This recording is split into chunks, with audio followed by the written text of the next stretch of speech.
नमस्ते प्यारे बच्चों।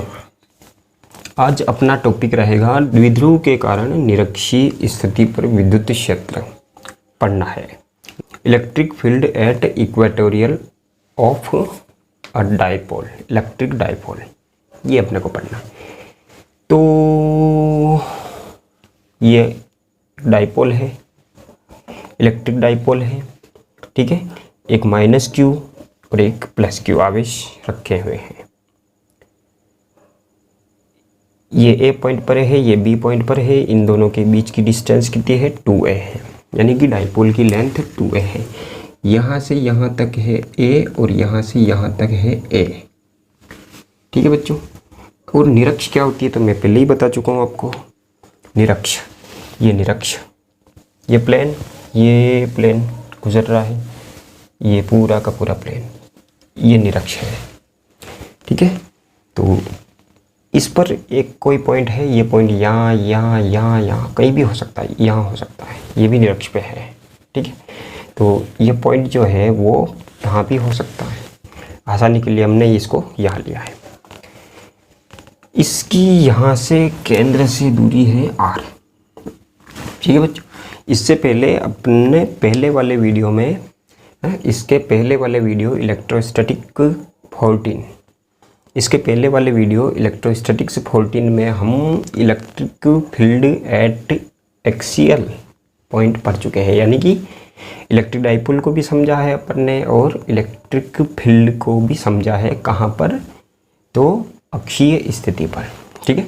इस वीडियो में अपने को क्या करना है? निरक्षीय स्थिति पर इलेक्ट्रिक फील्ड फाइंड करना है, ठीक है बच्चों। चलो आगे बढ़ ले। अब देखते हैं इस यहाँ पर इलेक्ट्रिक फील्ड चाहिए तो इस चार्ज की वजह से भी इलेक्ट्रिक फील्ड निकालना पड़ेगा, इस चार्ज की वजह से भी इलेक्ट्रिक फील्ड निकालना पड़ेगा। तो इस चार्ज की वजह से इलेक्ट्रिक फील्ड निकालने के लिए अपने को क्या क्या चाहिए? चार्ज का मैग्नीट्यूड चाहिए, वो अपने पास में है। इस चार्ज का मैग्नीट्यूड चाहिए, ये भी अपने पास में है। यहाँ से यहाँ तक की डिस्टेंस भी चाहिए, यहाँ से यहाँ तक की डिस्टेंस भी चाहिए। एक ट्राइंगल दिख रहा है अपने को POA, ये परपेंडिकुलर है, ये भी परपेंडिकुलर है। एक ट्राइंगल दिख रहा है POB, ठीक है। ये राइट एंगल ट्राइंगल है, समकोण त्रिभुज है। ये लंब, ये आधार, ये आधार, ये लंब। ये डिस्टेंस कितनी हो जाएगी बच्चों? ये हो जाएगी a² प्लस r²। ये भी कितनी हो जाएगी? a² प्लस r² रूट, ठीक है। तो ये अपनी डिस्टेंस आ जाएगी। कहाँ से? इससे, इसकी, इससे। अब इसके कारण इलेक्ट्रिक फील्ड और इसके कारण इलेक्ट्रिक फील्ड चाहिए। इसके कारण इलेक्ट्रिक फील्ड जो है वो प्लस चार्ज है तो दूर की ओर होगा, इधर होगा। इसको लिख दिया मैंने E1। क्या लिख दिया है? E1 vector. इसके कारण यहाँ पर विद्युत क्षेत्र इधर होगा, इसके खुद की तरफ होगा। क्यों होगा? क्योंकि ये नेगेटिव चार्ज है तो यहाँ पर इलेक्ट्रिक फील्ड इधर होगा। इसके कारण दूर और इसके कारण पास। तो मान लेते हैं ये है आपका E2 वेक्टर, ठीक है। अब इन दोनों को अपने को जोड़ना है। सबसे पहले अपन E1 की वैल्यू निकालते हैं। तो E1 की वैल्यू क्या आती है बच्चों? यानी कि प्लस क्यू के कारण P पर विद्युत क्षेत्र। बाकी की फॉर्मेलिटी ये है, एक द्विध्रुव है, ये तो आप लिख दोगे, है ना, किताब से पढ़ लेंगे, अच्छे से समझ में आ जाएगा। अपने को यहाँ देखना है। तो E1 की वैल्यू चाहिए तो KQ/r², K 1/4πε0। Q आवेश का परिमाण कितना है? Q/r²। और यह दूरी है, दूरी क्या है? इसका स्क्वायर। इसका स्क्वायर लिखेंगे तो यहाँ पर अपने को रूट नहीं लगाना पड़ेगा, क्योंकि स्क्वायर करेंगे तो रूट हट जाएगा, मतलब a² प्लस r²। दिशा कौन सी है? चलो दिशा के लिए तो अब ये ना तो पी कैप की दिशा में है, ना ही माइनस पी कैप की दिशा में है। तो अपन ऐसे ही लिख देते हैं, किधर से किधर है? बी से पी की ओर, BP की ओर, ठीक है, BP की दिशा में। इसी प्रकार से E2, कौन सा? ये E2 माइनस क्यू के कारण, ये आपको लिखना है माइनस क्यू के कारण इलेक्ट्रिक फील्ड, विद्युत क्षेत्र के 1/4πε0। क्यू क्या होता है? आवेश का परिमाण। ये क्यू है, ये भी क्यू अपॉन दूरी का स्क्वायर। दूरी का स्क्वायर मतलब ये दूरी है, इसका स्क्वायर करेंगे तो यहाँ पर भी क्या हो जाएगा, ये हो जाएगा। ठीक है, इस दूरी का स्क्वायर लिखना है। दिशा किधर से किधर है, पी से ए की ओर, मतलब पी ए की ओर। क्लियर है बात? ठीक है, तो एक चीज़ अपने को यहाँ पे पता चली है कि E1 और E2 का मैग्नीट्यूड दोनों का सेम है। ठीक है, डायरेक्शन अलग अलग है। तो ये बात पता चल गई है कि E1 का मैग्नीट्यूड और E2 का मैग्नीट्यूड बराबर है, दोनों के परिमाण बराबर है, लेकिन दिशाएं अलग अलग हैं। अब दिशाएं अलग अलग है तो अपन को इनका वेक्टर सम कैसे करना है, क्योंकि अध्यारोपण का सिद्धांत लगाना है यहाँ पे। और वेक्टर सम जब करेंगे तो इसके अपन घटक बना के करेंगे। घटक किधर किधर, तो एक तो बनाएंगे हम इस इलेक्ट्रिक डाइपोल की अक्ष जो है, ये अक्ष है, इस अक्ष के पैरेलल, और एक बनाएंगे अक्ष के परपेंडिकुलर। ठीक है, दो घटक। तो ये एक लाइन खींच देते हैं अपन, ये वाली लाइन, ये हो गई इसके पैरेलल, किसके, अक्ष के पैरेलल समांतर। और ये वाली लाइन जो हो गई है, ये है अक्ष के लंबवत। ठीक है, ये भी मान लेते हैं थीटा है, ये भी मान ले तो ये भी थीटा होगा, ये थीटा है तो ये भी थीटा होगा, क्योंकि ये जेड बन रहा है, एकांतर कोण बन गए हैं। ये थीटा है तो ये भी क्या होगा बच्चों, थीटा होगा। समझ में आ गया? ठीक है, समझ में आ गया? चलो, अब इसका घटक चाहिए, एक इधर भी चाहिएगा और एक इधर भी चाहिएगा। इसका घटक चाहिए E1 का घटक, थीटा के साथ वाला घटक, इस डायरेक्शन में थीटा के साथ वाला घटक चाहिए, ये हो जाएगा E1, और थीटा के साथ वाला घटक होता है कोस थीटा, ये हो जाएगा E1 साइन थीटा। ठीक है बच्चों, ये वाला, अब इसका घटक चाहिए तो एक तो इधर चाहिए और एक इधर होगा। तो इधर वाला घटक जो है वो क्या होगा, वो होगा E2। ठीक है, और थीटा के साथ वाला घटक चाहिए तो E2 कोस थीटा। इसका वाला घटक चाहिए इधर वाला, तो क्या हो जाएगा E2 साइन थीटा। ठीक है, तो देखो E1 साइन थीटा और E2 sine theta opposite direction में है एक दूसरे के, और इनके मैग्नीट्यूड भी बराबर है, यानी E1 बराबर है, E1 बराबर है, साइन थीटा बराबर है। मतलब E1 साइन थीटा और E2 साइन थीटा परस्पर क्या है, एक दूसरे के अपोजिट भी है और परिमाण में बराबर भी है। तो ये एक दूसरे को निरस्त कर देंगे, कैंसिल कर देंगे। तो ये और ये आपस में लड़ पड़ेंगे, खा जाएंगे एक दूसरे को, खा गए, हुआ ही नहीं कुछ। अब मतलब ये हुआ कि इसके परपेंडिकुलर, ये कौन सी है, अक्ष है ना, अक्षियल। तो अक्ष के परपेंडिकुलर यानी लंबवत दिशा में विद्युत क्षेत्र का, किसी भी विद्युत क्षेत्र का कोई घटक नहीं है। जो भी घटक बच रहा है वो इसके समांतर बच रहा है। ठीक है, इसके समांतर बच रहा है। तो परिणामी विद्युत क्षेत्र जो होगा वो यही होगा, इसका और इसका सम हो जाएगा, क्योंकि ये सेम डायरेक्शन में है। तो परिणामी विद्युत क्षेत्र जो होगा वो आप यहाँ पे इसके पहले क्या लिख देंगे, E1 साइन थीटा और E2 साइन थीटा परस्पर विपरीत है और समांतर भी है, तो ये कैंसिल हो जाएंगे, निरस्त हो जाएंगे। ठीक है, और इसके पहले भी क्या लिखना है अपने को, तो इसके दो घटक बनाते हैं, किधर किधर बनाते हैं, अक्ष के समांतर और अक्ष के लंबवत घटक दोनों के बनाएंगे अपन। ये सारी चीज़ें आप लिख दोगे। ठीक है, तो परिणामी विद्युत क्षेत्र कहाँ पर, P पर परिणामी विद्युत क्षेत्र कितना होगा, छोटे छोटे लिख रहा हूँ बच्चों, बोर्ड भी छोटा है इसलिए थोड़ा सा आंखें फाड़ के देख लेना, ज़्यादा बाहर नहीं आ जाए, इतनी मत फाड़ना कि बाहर आ जाए। परिणामी P पर परिणामी विद्युत क्षेत्र क्या होगा। ठीक है, चलो E लिख देता हूँ मैं यहाँ पे, निरक्षीय लिख देता हूँ, और ये सदिश लिख देता हूँ, सदिश के रूप में लिख रहा हूँ। इसका और इसका सम, परिमाण तो क्या हो जाएगा इसका मैग्नीट्यूड क्या हो जाएगा, इसका और इसका सम, यानी कि E1 cos theta plus E2 cos theta. अच्छा, ये तो हो गया इसका परिमाण, इसका परिमाण। दिशा कौन सी है, दिशा तो देखो, अब ये जो दिशा है ये P के रेस्पेक्ट में कैसी है, यानी कि द्विध्रुव आघूर्ण की दिशा के रेस्पेक्ट में, दिशा के सापेक्ष किस दिशा में है।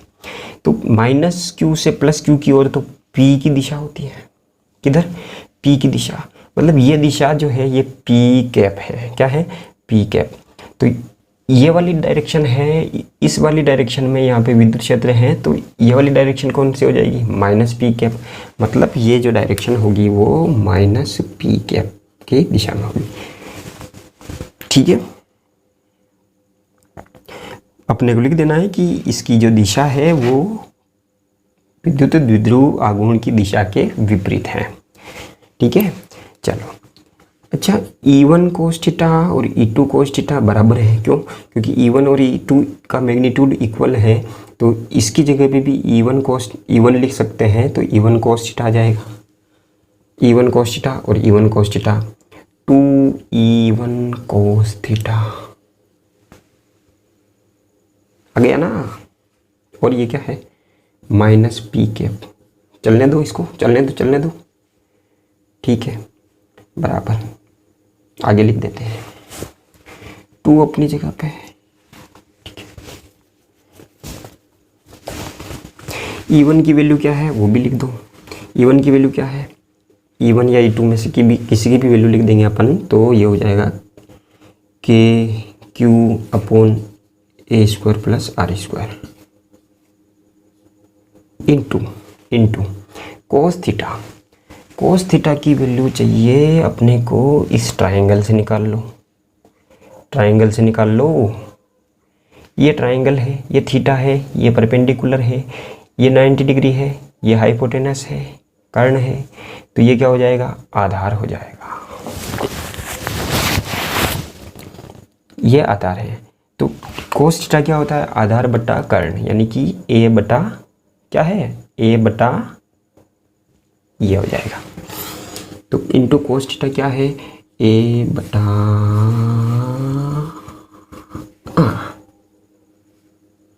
और ये -p कैप लग गया।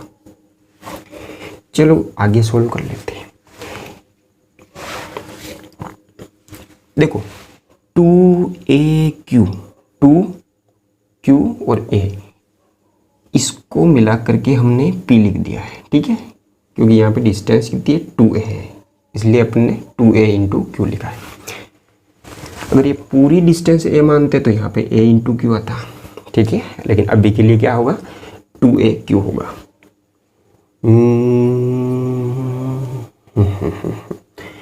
तो ये तो हो गया, ऊपर तो हो गया k और ये हो गया आपका p, ठीक है, अपॉन, अच्छा देखो एक घात तो ये है, रूट का मतलब होता है घात 1/2। इसको मैं क्या लिख दूँ, ये घात कितनी है, 1/2 पूरे पे रूट है, और ये कितनी है, घात 1 है, पूरी 1 घात। तो इसकी और इसकी घात जुड़ जाएगी क्योंकि आधार समान है। 1 + 1/2 कितना होता है, 1.5, यानी कि 3/2, मतलब a² + r² की घात 3/2, ठीक है। और -p कैप, इस माइनस को यहाँ लिख दो, p × p कैप, पिछले वाले वीडियो में बताया है, किसी भी देखो p का परिमाण इंटू p की दिशा बराबर क्या होता है, p सदिश होता है। तो माइनस हो गया k p वेक्टर अपॉन क्या है, a² + r² की पावर 3/2, ठीक है। अब अपन क्या मान रहे हैं, जैसे पिछले वाले वीडियो में अपन ने देखा था वैसा ही कर रहे हैं। अगर r की वैल्यू जो है वो a से बहुत बड़ी हो, ये r जो है ना ये a से बहुत बड़ा हो, तो r² की वैल्यू जो होगी वो और भी बड़ी होगी a² से। तो इसमें से अपन a² को नेगलेक्ट कर सकते हैं क्योंकि बहुत छोटा है इसकी तुलना में।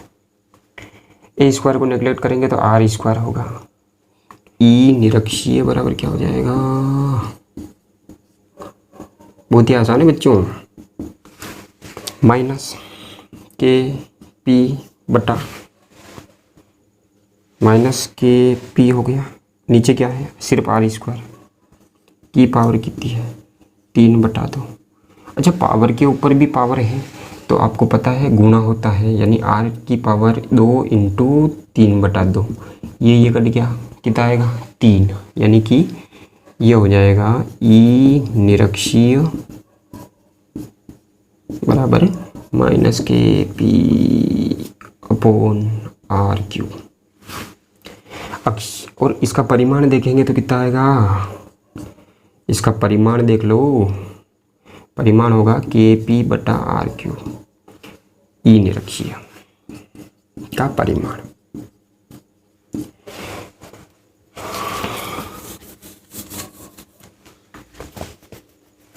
ये फॉर्मूला आ गया, ये याद रखना है। तो अक्षीय कितना आया था 2kp बटा आर क्यूब, और अगर सदिश के रूप में लिख देते थे तो ये प्लस ही था, p की डायरेक्शन में ही था, लेकिन यहाँ पर क्या है p के ये अपोजिट डायरेक्शन में है, माइनस लग गया ना, तो p के अपोजिट डायरेक्शन में। तो अक्षीय और निरक्षीय स्थितियों पर विद्युत क्षेत्र में जो एक इम्पोर्टेंट अंतर है वो क्या है, तो वो ये है कि अक्षीय स्थिति में विद्युत क्षेत्र जो होता है वो p के यानी द्विध्रुव आघूर्ण की दिशा में होता है, लेकिन ये जो है ये विपरीत दिशा में है। क्लियर है, निरक्षीय स्थिति पर विपरीत दिशा में यानी अपोजिट डायरेक्शन। किसके अपोजिट डायरेक्शन में है, तो p की दिशा के विपरीत है, और ये जो अक्षीय में है वो p की दिशा में। अब मैग्नीट्यूड लिख देते हैं, चलो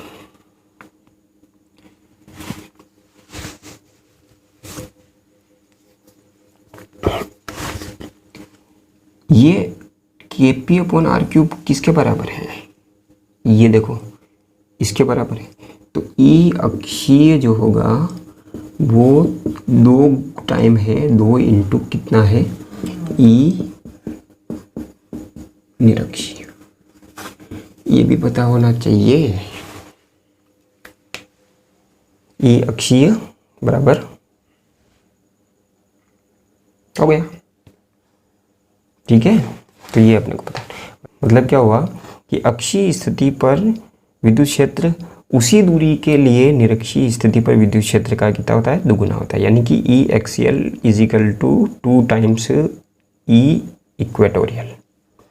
ठीक है बच्चों, और यहाँ पर एक चीज़ और पता चल गई कि ई निरक्षीय जो होता है वो भी ई निरक्षीय जो होता है वो भी 1/r क्यूब के समानुपाती होता है। तो ये अपने को याद रखना है। कौन सा फॉर्मूला, देखो चलो चलो चलो चलो चलो चलो,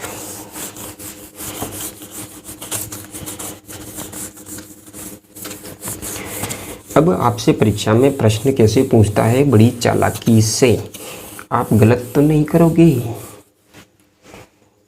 वादा करो मुझसे कि गलत नहीं करोगे। ई अक्षीय बटा ई निरक्षीय कितना होता है,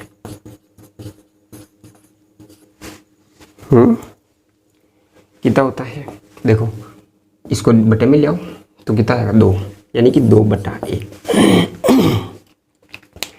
मतलब अक्षीय स्थिति पर विद्युत क्षेत्र और उसी दूरी के लिए निरक्षीय स्थिति पर विद्युत क्षेत्र का जो अनुपात होता है वो 2:1 होता है। लेकिन हाँ, अगर आपसे एग्जाम में पूछ ले निरक्षीय और अक्षीय, यानी कि क्या पूछ ले, निरक्षीय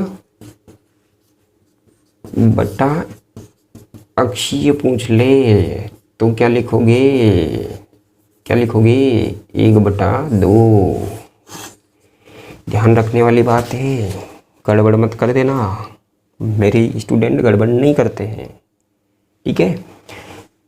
तो ये क्लियर है टॉपिक।